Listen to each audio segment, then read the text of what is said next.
لا حول ولا قوة إلا بالله العلي العظيم. أعوذ بالله من الشيطان اللعين الرجيم. بسم الله الرحمن الرحيم. الحمد لله رب العالمين، والصلاة والسلام على أشرف الأنبياء والمرسلين الذي صاحب التاج والمعراج والبراق والعلم، دافع البلاء والوباء والقحط والمرض والألم، اسمه مكتوب مرفوع منقوش في اللوح والقلم، سید الثقلین نبی الحرمین امام القبلتین، محبوب رب المشرقین والمغربین، مولا الکونین جد الحسنین ابی القاسم محمد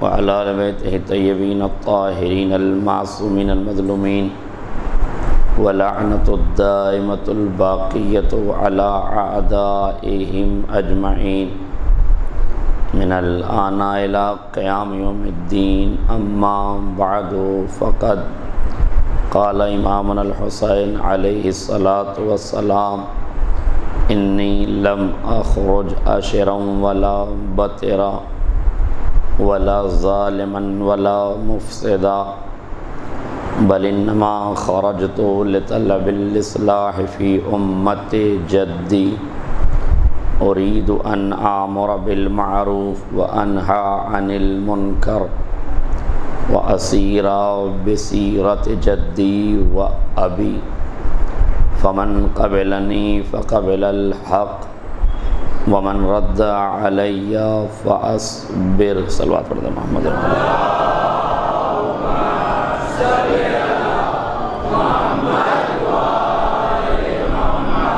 حضرات گرامی قدر، بزرگان ملت، دوستان عزیز،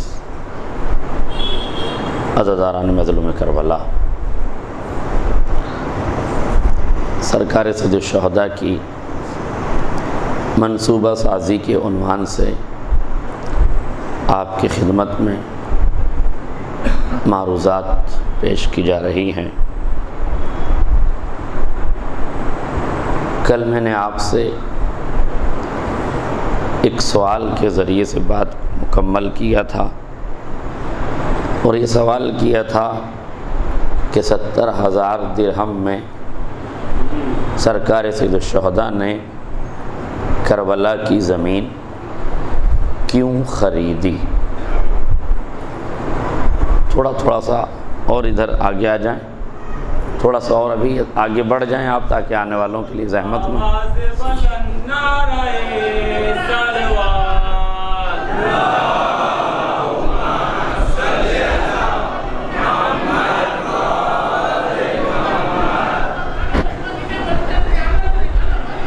پہلی مجلس میں کوشش کیا کیجیے کہ جلدی آ جائے کیجیے، تاکہ بعد میں آنے والوں کو زحمت نہ ہو. اور چونکہ اس پہلی مجلس میں وقت کم ملتا ہے، اگلی مجلس کے لیے ہم کو بات کو سمیٹنا پڑتی ہے، تو اس طرح سے مجھے بہرحال وقت نہ لینا پڑے آپ کے آگے بڑھنے کے لیے. تو اس لیے ذرا سا کوشش کیجیے.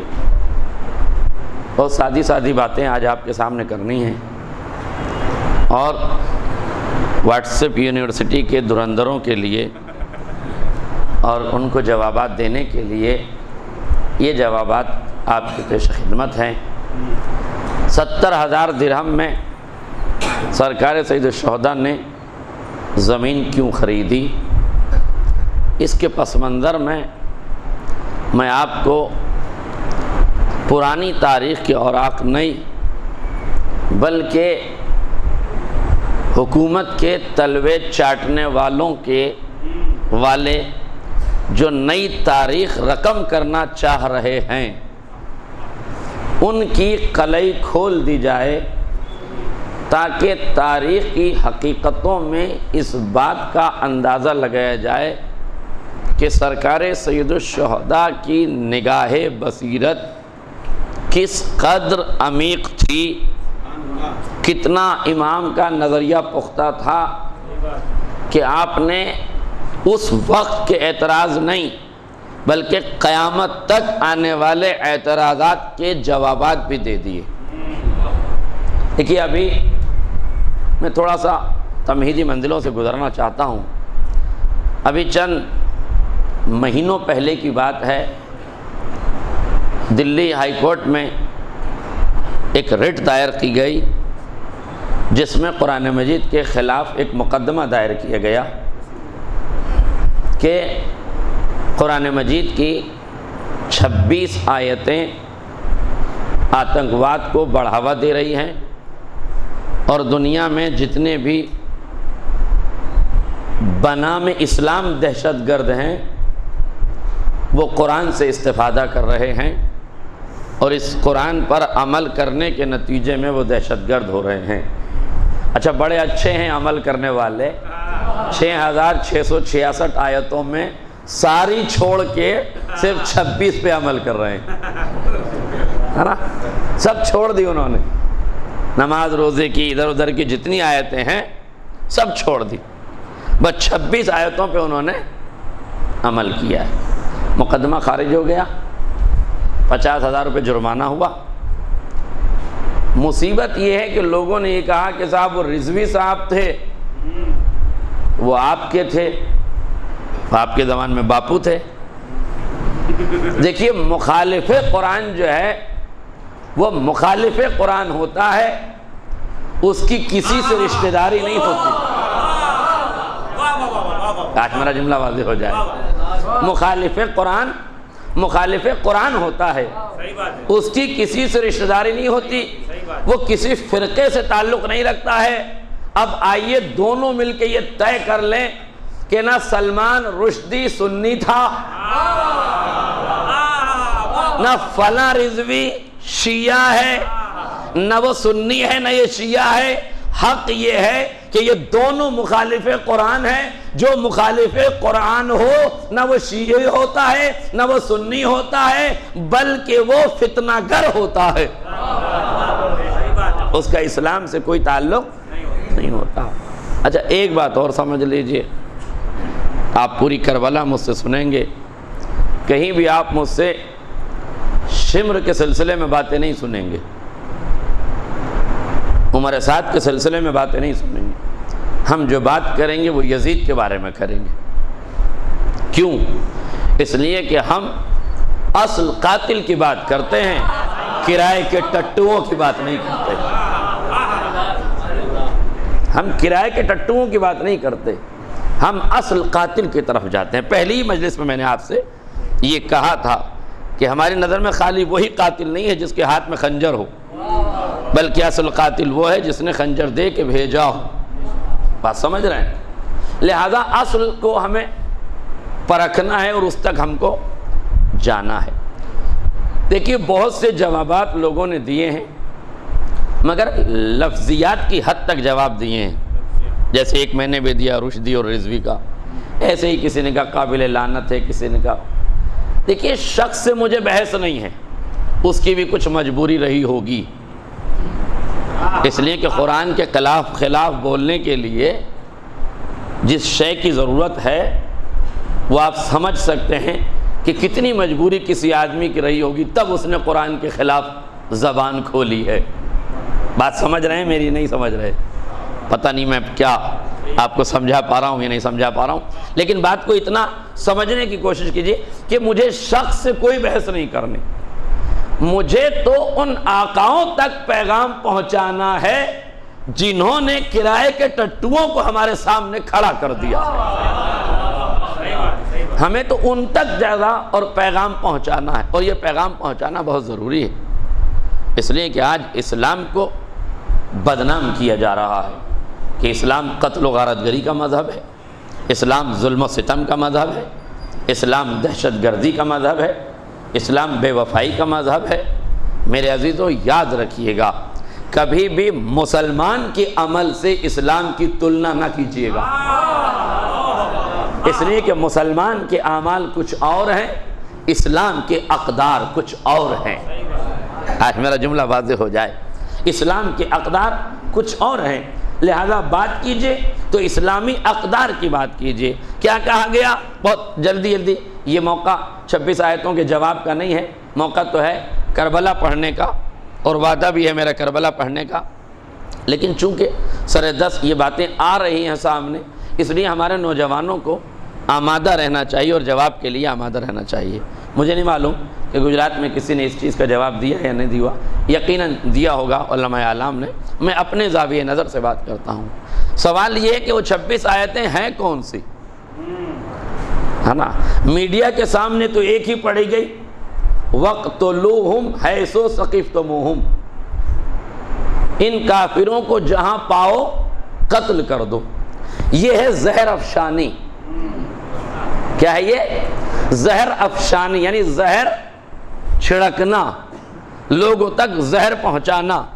یہ بات غیر مسلم کو سن کے بعد میں غصہ آئے گا، پہلے آپ ہی کو غصہ آئے گا کہ ہم ایسی کتاب کو مانتے ہیں جو یہ کہہ رہی ہے وَاقْتُلُوهُمْ حَيْثُ ثَقِفْتُمُوهُمْ، ان کافروں کو جہاں پاؤ مارو، جہاں پاؤ قتل کرو۔ اتنے سے ٹکڑے سے تو یہی سمجھ میں آ رہا ہے نا کہ انہیں جہاں پاؤ مارو، لیکن کیا آیت اتنے ہی سے ٹکڑے کا نام ہے؟ آئے میرا جملہ واضح ہو جائے۔ بھائی میں آپ کو ایک آسان زبان میں سمجھاؤں۔ قرآن نے کہا لا تقربوا الصلاۃ، نماز کے قریب نہ جاؤ۔ مزہ آ گیا، جتنے بے نمازی ہیں سب کو، ہے نا صاحب؟ جتنے بے نمازی ہیں سبیں مزہ آ گیا، اور جو صبح کے بے نمازی ہیں انہیں زیادہ مزہ آیا۔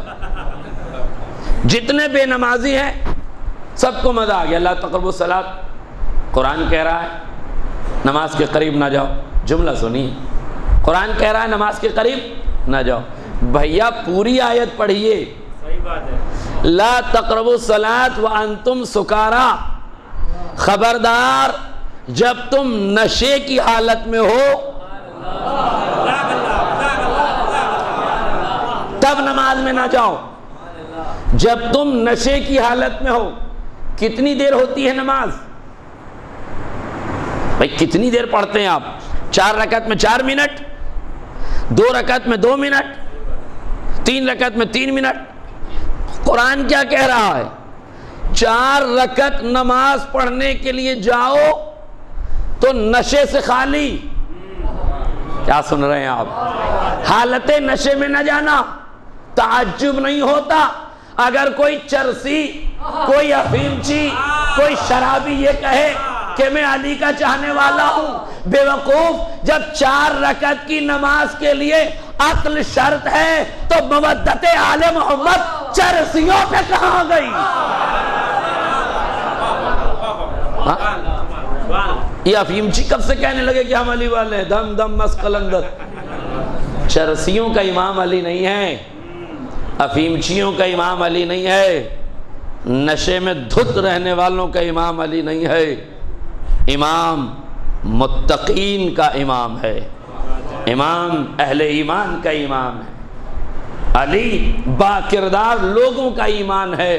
خدا کے واسطے اپنا کردار سنبھالو تو کہو علی والے ہیں، بد کردار ہو تو علی کو بدنام کرنے کی سازشیں نہ رچو۔ یہ کون سی ولایت کا دم بھر رہے ہیں؟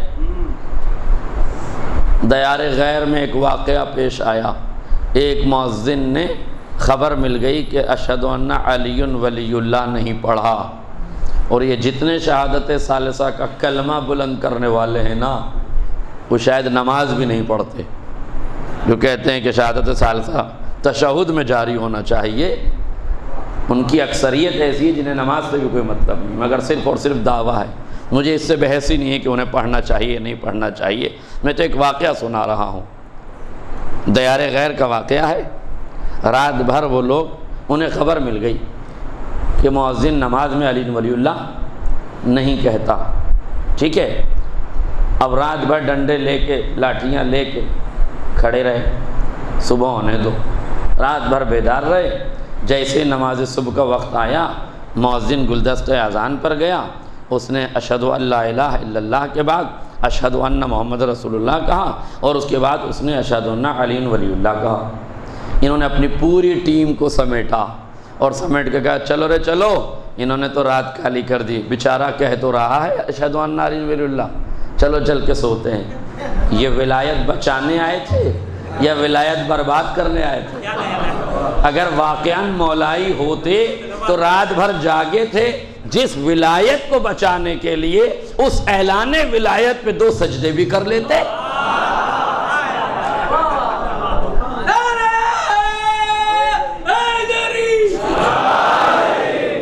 میرے عزیزوں، پہچانو اس مسئلے کو، عالمی سیاست کو پہچانو۔ یہاں تو غیروں سے کہاں مقابلہ کیا جائے، یہاں تو پہلو نشینی میں دشمن ہیں، یہاں تو اپنے ہی دولت کی لالچ میں، ثروت کی لالچ میں عقیدوں کا سودا کر رہے ہیں۔ کس تک ولایت پہنچائی جائے؟ لا تقربوا الصلاۃ وانتم سکارى، آدھی آیت پڑھ کے آپ استفادہ کر رہے ہیں۔ ایسے ہی میڈیا کے سامنے اس نے کہا وَاقْتُلُوهُمْ حَيْثُ ثَقِفْتُمُوهُمْ، ان کو قتل کر دو جہاں پاؤ۔ حالانکہ اگر یہ دوسرا ہی فقرہ پڑھ دیتا وَاخْرُجُوهُمْ مِنْ حَيْثُ أَخْرَجُوكُمْ، ان کو اپنے دیار سے نکال دو جیسا انہوں نے تمہیں نکالا تھا۔ تو اب بھارت چھوڑو ابھیان میں انہیں نکالنا جنہوں نے تمہیں نکالا تھا۔ آئے میرا جملہ واضح ہو جاتا؟ اور فرما رہے ہیں سب کو نکالنے کی بات نہیں ہے۔ یہ آیت کا نمبر ہے سورہ بقرہ کی آیت نمبر 191، 191۔ اس سے پہلے کی آیت 190 کی آیت سنیے، یہ ان 26 آیتوں میں سے ہے جو میں پڑھ رہا ہوں۔ قاتلوا فی سبیل اللہ، اللہ کی راہ میں لڑو، قتل کرو، جہاد کرو۔ اتنی آیت پڑھ دوں تو مانا عجیب ہو جائیں گے۔ قرآن یہاں نہیں کہتا قاتلوا فی سبیل اللہ، راہ خدا میں لڑو، الذین یقاتلونکم، جو تم سے لڑنے آئے۔ آئے میرا جملہ واضح ہو جائے۔ قرآن اگر یہ کہتا کہ لڑو تو دہشت گردی تھی، یہ کہہ رہا ہے کہ جو تم سے لڑنے آئے اس سے لڑو تو دہشت گردی نہیں ہے، بہادری کی دعوت ہے، بزدلی سے ممانعت ہے۔ اسلام وہ مذہب نہیں ہے کہ دائیں رخسار پہ تماچا مارے تو بایاں سامنے کر دو، اور یہ بھی مذہب کی کتابوں میں آئیڈیل ہے، ورنہ علامہ فیروز صاحب مرحوم فرماتے تھے کہ ہے کوئی عیسائی جو یہ کہہ دے کہ ایک بم واشنگٹن پہ مارا ہے تو دوسرا لاس اینجلس پہ مار دو؟ بتائیے آپ، ہے کوئی پوری کرسچنٹی میں، پوری دنیا میں ہے کوئی کرسچن ملک، عیسائی ملک جو یہ کہہ دے کہ آپ نے ہمارے ایک ضلع پہ مار دیا ہے بم، اب دوسرے پہ بھی گرا دیجئے؟ ہے کوئی؟ تو یہ کہاں سے آ گیا کہ ایک رخسار پہ مارے تو داہنا رخسار مارے تو بایاں سامنے کر دو؟ تو ہونا چاہیے کہ نہیں کہ واشنگٹن پہ مارے تو لاس اینجلس سامنے کر دو؟ مگر تم نے تو ایک عمارت کیا گری، پورا ملک تباہ کر دیا، اور وہ بھی تم نے ہی گرائی ہے۔ تمہارے ملک میں دوسرا کہاں گرا سکتا تھا؟ 440 ورکر تھے، سارے چھٹی پہ تھے ورلڈ ٹریڈ سینٹر جب گرا۔ اچھا، سب کی ماں ایک ساتھ بیمار ہو گئی تھی، سب کا باپ ایک ساتھ مر گیا تھا، سب کے گھر ایک ساتھ ڈیلیوری ہو رہی تھی، 440 ورکر سارے کے سارے، کوئی بھی آن ڈیوٹی نہیں ہوا۔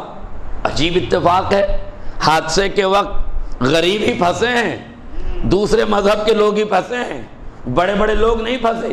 اس کا مطلب کیا ہے؟ اس کا مطلب یہ کہ دہشت گردی یہ نہیں ہے کہ کسی کو قتل کیا جائے، کسی کو قتل کرنے سے پہلے یہ دیکھ تو لو کہ جسے ہم قتل کر رہے ہیں وہ کتنا قتل و غارت گری مچا چکا ہے۔ قاتلوا فی سبیل اللہ الذین یقاتلونکم، جو تم سے لڑنے آئے نا ان سے لڑو۔ سن لیا آپ نے یہاں تک؟ اب سنیے قرآن کا آفاقی فیصلہ، وَلَا تَعْتَدُوا إِنَّ اللَّهَ لَا يُحِبُّ الْمُعْتَدِينَ، اور خبردار جو تم سے لڑے نا تو جتنا اس نے مارا ہے اتنا ہی اسے مارنا، اس سے زیادہ نہ مارنا.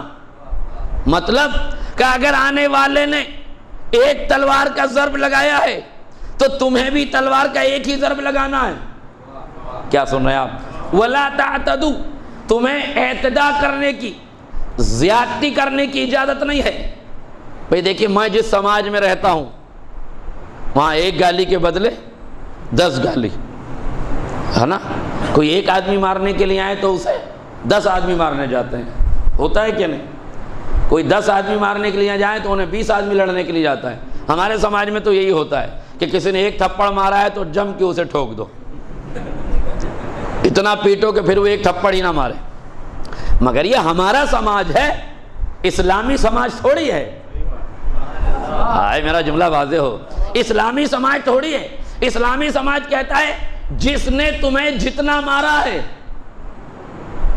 اس کو فمن اعتدا مثل ما اعتدا، جس نے تمہارے ساتھ زیادتی کی جتنی کی ہے، اگر معاف کر سکتے ہو تو کر دو، نہیں کر سکتے قصاص لینا چاہتے ہو تو جتنا تمہیں مارا ہے اتنا ہی مارنا. پروردگار ہمارے سماج میں، ہمارے مزاج میں، ہمارے خیال میں تو شیطنت پنپتی ہے، ہمارے خیال میں تو گنڈا گردی پنپتی ہے. ہمیں کوئی ایک مارے تو ہم 10 ماریں گے. مالک یہ بتا کائنات میں اس پر عمل کون کرے گا؟ آئے میرا جملہ واضح ہو جائے. مولا اس پر عمل کون کرے گا؟ ہمارا سماج تو عمل کرنے کے لائق نہیں ہے، ہمارا سماج تو عمل کرتا نہیں ہے. کہ تمہارے سماج کو عمل کرانے کے لیے ہی تو ہم عصمتوں کا ایک سماج بنائیں گے. آج میرا جملہ واضح ہو جائے. عصمتوں کا ایک سماج بنائیں گے. قاتل مسجد میں ضرب لگائے گا، زنجیروں میں جکڑ کے سامنے لایا جائے گا. امام زخمی بیٹھا ہوگا مگر حسن سے کہے گا میرے لال پہلے تو اس کی مشک ڈھیلی کرو. آئے میرا جملہ واضح ہو جائے. پہلے تو کہیں گے مولا محسن بیٹا اس کی مشکیں ڈھیلی کرو. پھر امام حسن سے فرمایا میرے لال سنو، اس نے ایک ضربت ماری ہے، ایک ہی ضربت مارنا. آئے میرا جملہ واضح ہو جائے. ارے کائنات میں لاؤ تو صحیح ایسا حاضیو لیڈر جو عداوت میں بھی عدالت سے کام لیتا ہو، جو قتل میں بھی عدل سے کام لیتا ہو، جو ضربت کے بعد بھی شربت پلاتا ہو. صلوات پڑھ دے محمد.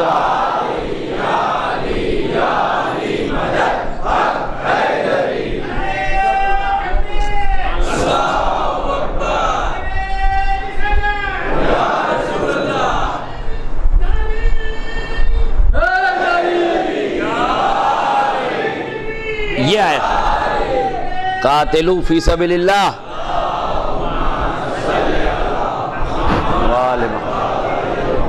قاتلو فی سبیل اللہ الذین یقاتلونکم ولا تعتدوا فإن اللہ لا يحب المعتدین.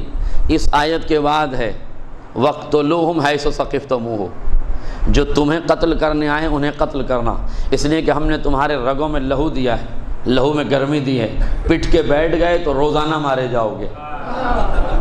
لہذا پٹنے کی بات نہیں ہے، جو مارے اسے مارو. خبردار کسی کے گھر پہ چڑھائی نہ کرنا، اس لیے کہ ہمارے یہاں یہ اجازت نہیں ہے کہ کسی کے گھر پہ چڑھائی کرو. ہائے کاش میرا جملہ واضح ہو جاتا. ہمارے یہاں کہیں نہیں لکھا کہ کسی کے دروازے پہ آگے لکڑیاں لے کے چلے جانا. کہیں نہیں لکھا کہ کسی بے گناہ کے گھر چلے جانا اور قتل و غارت گری کر دینا. اور فرما رہے ہیں تو صاف ہے اسلام، لڑائی کا حکم دیتا ہے مگر کس کے لیے؟ جو تم سے لڑیں. بس میں یہیں پہ بات کو سمیٹ کے اس منزل تک جانا چاہتا ہوں.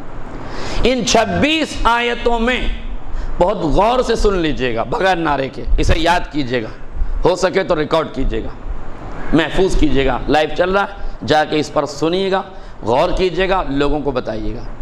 یہ جو 26 آیتیں ہیں نا قرآن سے نکالی گئی، کوٹ میں داخل کی گئی، ٹھیک، اور یہ کہا گیا کہ آتنکواد کی دعوت دے رہی ان کو نکالا جائے. اس میں 12 آیتیں جہاد کی ہیں، مگر جہاد میں وہ آیتیں ہیں کہ جن میں جہاد دفاعی بیان کیا گیا ہے، ڈیفنس پوزیشن پہ جس میں جہاد ہے. اٹیک پوزیشن پہ جہاد نہیں ہے. یہ اس کی مثال میں ابھی بعد میں دوں گا. آپ 12 آیتیں سنیے جہاد سے، اور بولیں گے بچے 12 آیتیں جہاد سے متعلق، ایک آیت جزیے سے متعلق ٹیکس، ایک آیت مال غنیمت سے متعلق. کتنی ہوئی؟ 14. 12 آیتیں جہاد سے متعلق. کہاں ٹیکس اسلام لیتا ہے، غیر مسلموں سے ٹیکس لیا جاتا ہے، یہ دہشت گردی ہے. آپ بتائیے ٹیکس لینا دہشت گردی ہے؟ جملہ واضح ہو جاتا. اس بے وقوف کو یہ بھی نہیں پتا کہ کس کو دہشت گرد بنا رہا ہے. کہہ رہا ہے ٹیکس لینے والی آیتیں دہشت گردی ہیں. کتنے پرسنٹ والے ٹیکس دہشت گردی ہے؟ اسلام نے تو 2% ٹیکس رکھا تھا. اگر 2% والے دہشت گرد ہیں تو 28% والوں کا کیا ہوگا؟ اسلام کو 2 کی ضرورت تھی، اس نے 2 رکھ دی. آپ کو 28 کی ضرورت تھی، آپ نے 28 رکھ دی. ہمیں آپ کی جی ایس ٹی سے کوئی اعتراض بھی نہیں ہے، ہمیں کوئی فرق بھی نہیں پڑتا. مودی جی نے کہا ہے آپ نکالتے ہیں 25% نکال دیتے ہیں.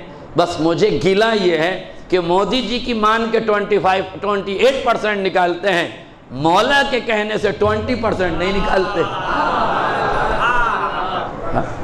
بھئی 28% آپ جی ایس ٹی دیتے ہیں، دینا چاہیے. ملک کی محبت کے تقاضے ہیں، ملک کی ضرورت کے تقاضے ہیں. مودی جی نے کہا ہے آپ کو دینا چاہیے. آپ جس ملک میں رہتے ہیں اس کے قوانین آپ کو فالو کرنا چاہیے، اچھے ہوں یا برے، آپ کے سمجھ میں آئے یا نہ آئے، آپ کو اچھے لگتے ہوں یا نہ لگتے ہوں. مگر مودی جی کے ٹیکس میں اور مولا کے ٹیکس میں بنیادی فرق ہے. مودی جی نے انکم پہ ٹیکس لگایا ہے، مولا نے سیونگ پہ ٹیکس لگایا ہے. غور کرائیں آپ. حکومت نے انکم پہ ٹیکس لگایا ہے، شریعت نے بچت پہ ٹیکس لگایا ہے. شریعت کو یہ معلوم تھا یہ بچا ہوا بھی پورا نہیں دے گا، اس لیے بچے ہوئے کو بھی کہا کہ اس میں سے بھی 5واں نکالنا. اور پھر بھی اسے پتا تھی شریعت کو کہ یہ جو نکالے گا نا تو یہ نکال کے بھی دوسروں تک نہیں پہنچ جائے گا. اس لیے کہا ایک حصہ تو رشتہ داروں میں رکھ لو، ایک امام کو دے دو.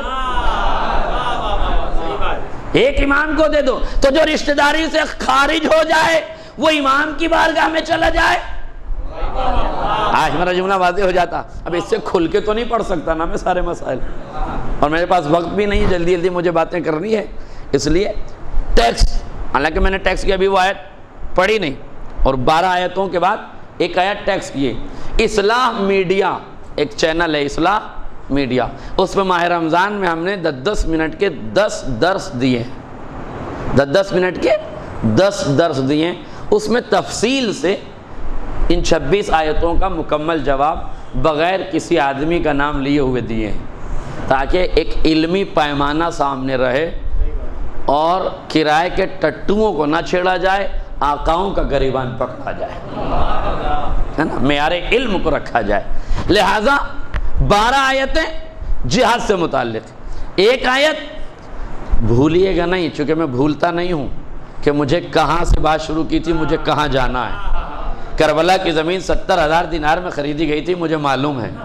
کیوں خریدی گئی تھی یہ بھی مجھے معلوم ہے. اس جواب کے لیے ہی میں اتنی زحمت کر رہا ہوں کہ آپ کو گھیر کے وہاں تک لانا چاہتا ہوں، تاکہ جواب بالکل آپ کے ذہن سے قریب ہو جائے. اور میرے بچے اس بات کو سمجھ لیں. بزرگوں سے تو میں معذرت چاہتا ہوں، ان سے مخاطب نہیں ہوتا، ان کے علم کے سامنے میرا وجود کچھ نہیں. مگر ہاں جوانوں سے اور دوستوں سے میرا مخاطبہ ہے اور میں ان سے مخاطب ہوں. توجہ کیجئے گا. 12 آیتیں جہاد سے متعلق. ایک آیت یہ بار بار میں کیوں کہہ رہا ہوں؟ تاکہ یاد ہو جائے. ایک آیت جزیہ ٹیکس سے متعلق، ایک آیت مال غنیمت سے متعلق. مال غنیمت کو لوٹ کے مار سے تعبیر کیا گیا. توجہ. حالانکہ سام وید، یجر وید، رگ وید، چاروں ویدوں میں جنگ سے بچے ہوئے مال کو لینا جائز لکھا گیا ہے. اور میرے پاس چاروں ویدوں کی عبارتیں بھی موجود ہیں. اصلاح میڈیا پر میں نے ان ویدوں کی روایت جو عبارت یا روایت کی شکل میں وہ پڑھی ہیں، بتائی ہیں، آپ اس کی طرف رجوع، جن کو تفصیلات چاہیے، جن کو اس پر تحقیق کرنا ہے، لکھنا ہے، وہ ادھر ضرور جائیں اور وہ سنیں اور مجھے بھی بتائیں کہ اگر اس میں اور کوئی کمی رہے گی تو انشاءاللہ آگے اس کو پورا کیا جائے گا۔ 12 آیتیں جہاد سے متعلق، 1 آیت جزیے سے متعلق، ٹیکس سے متعلق، 1 آیت مال غنیمت سے متعلق، 6 آیتیں غیر مسلموں سے رابطہ نہ رکھنے کی دعوت۔ ان 6 آیتوں میں کہا گیا کہ مسلمان کی ذمہ داری ہے کہ غیر مسلمین سے دوستی نہ کرے۔ تو یہ اعتراض ہے کہ جب مسلمان غیر مسلم سے دوستی نہیں کرے گا تو انہیں قتل کرے گا، انہیں مارے گا۔ حالانکہ کیا یہ ضروری ہے کہ جس سے دوستی نہ ہو اسے مارا بھی جائے؟ ہر آدمی کے دوست کتنے ہیں؟ تو کیا دوست کے علاوہ سب سے لڑتا پھرتا ہے وہ؟ مگر حماقت کی کوئی انتہا تھوڑی ہے لوگوں کی۔ تو غیر مسلمین سے، اور اب میں یہ بھی بتاؤں گا کہ کن سے کہا غیر مسلمین میں کن سے دوستی نہیں کرنا چاہیے۔ 6 آیتیں غیر مسلمین پر عذاب کے سلسلے میں، ٹھیک ہے؟ کتنی ہوئی؟ ہو گئے 26۔ 12 جہاد سے متعلق، 1 جزیے سے متعلق، 1 ٹیکس سے متعلق۔ جزیے اور ٹیکس کی آیتوں کو بعض لوگوں نے غیر مسلمین سے تعلقات نہ رکھنے میں شامل کیا ہے، بعض لوگوں نے غیر مسلمین پر عذاب کی شکل میں، لہذا کسی نے ادھر آٹ کر دی، کسی نے ادھر آٹ کر دی، اور ہم نے سب کو الگ الگ کر دیا۔ 12 ایک طرف، جزیہ ایک طرف، غنیمت ایک طرف۔ 14 6 آیتیں مسلمان کا غیر مسلمان سے رابطہ، 6 آیتوں میں مسلمان کو یہ کہا گیا کہ غیر مسلمین پر عذاب نازل ہوگا۔ اب میں سمیٹ رہا ہوں اپنی گفتگو کو، آپ مجھے ایمان سے بتائیے، آپ اپنے بچے سے کیا کہتے ہیں؟ کن لوگوں سے دوستی کرے، کن لوگوں سے دوستی نہ کرے؟ یہ تو جب میں حبیب کی گفتگو کروں گا تو دوستی کا معیار آپ کو بتاؤں گا، مگر اتنا سمجھ لیں کہ آپ اپنے بیٹے سے یہ کہتے ہیں کہ نہیں بیٹا شرابیوں سے دوستی مت کرنا، جواریوں سے دوستی نہ کرنا، بد کرداروں سے دوستی نہ کرنا، بے ایمانوں سے دوستی نہ کرنا۔ اسلام نے یہ نہیں کہا ہے کہ غیر مسلمان سے دوستی مت کرنا، یہ کہا وہ غیر مسلمان کہ جن کا کردار اچھا نہیں، جو دین کا مذاق اڑاتے ہیں، جو شراب نوشی کرتے ہیں، جو قمار بازی کرتے ہیں، جو بد کرداری کرتے ہیں، ان سے دوستی مت کرنا۔ اگر اسلام نے، جملہ سنیے تاریخی، اگر اسلام نے غیر مسلم سے دوستی کے لیے منع کیا ہوتا تو شیعت کا سب سے بڑا لیڈر، شیعت کا عراق میں سب سے بڑا لیڈر، عیسائیوں کے سب سے بڑے پادری کا استقبال نہ کرتا۔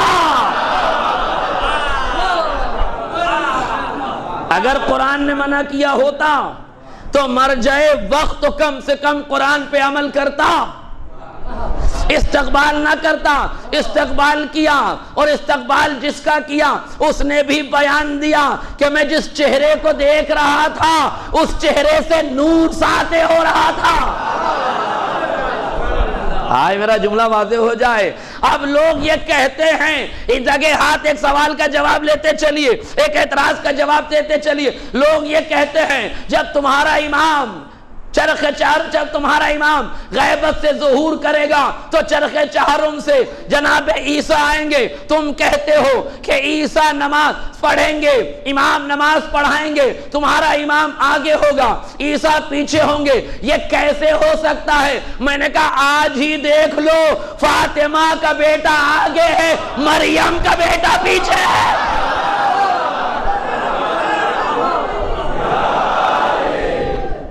ایک اور صلوات پڑھنے محمد اور آل محمد۔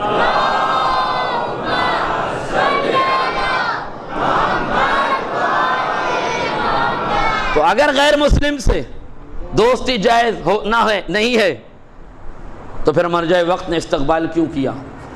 مرجع وقت کا استقبال جواب ہے ان لوگوں کے لیے جو ان 6 آیتوں کو خلاف انسانیت سمجھتے ہیں۔